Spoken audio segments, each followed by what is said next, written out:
Hi, I'm Marcus. Welcome to Beats of Vision, where I review some old school R&B, hip hop. I'm also an oil painting artist, so I throw in a little bit of art here and there. But today, we're going to review some old school albums from New Edition. So, after the success of the brilliant Any Heartbreak, Bobby Brown was already creating his own waves with the brilliant Don't Be Cruel, one of my favourite albums, as I mentioned before in a previous video. But what about the other members? Could they be successful by themselves without the group? King Stage, it did okay, but this was the real breakout one.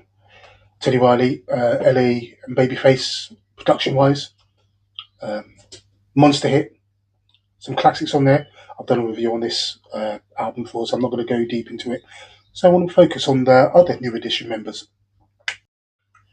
We have Velvet DeVoe, Poison, self-titled Ralph Tresvant album, the self-titled Johnny Gill. Now, where do I rank these? Well, this was difficult because all of them are absolutely brilliant. All of them. But if I had to rank them, where would I put them? Well, I changed my mind so many times on which I thought was number one. That's number one for me. Classic Don't Be Cruel. Just. It was just ahead of another one of my favourites from 1990, The Velvet DeVoe, Poison. Now, the Johnny Gill and Ralph Tresvant, at the time, I think I was probably a little bit, especially the Johnny Gill album, it was probably a bit too mature at the time. I was like 12 at the time. With Velvet DeVoe, it's a bit more grittier, a bit more hip hop. Some of the lyrics on there, maybe you should have heard that as a 12-year-old, maybe. But Poison was such a monster, that. But Johnny, this is great.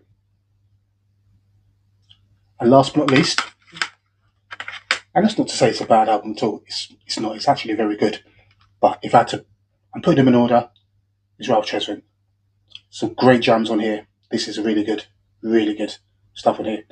But someone has to be last, and that's my order for the New Edition breakout album. Now, before people come at me, I know Bobby Brown had King of Stage. Johnny Gill had albums before this self-titled one on Motown, but I'm talking about the main breakout albums, the main ones after the Any Heartbreak era. So there will be a part 2 to this, the follow-up albums. So keep a lookout for that. Please like, share, subscribe, and take care.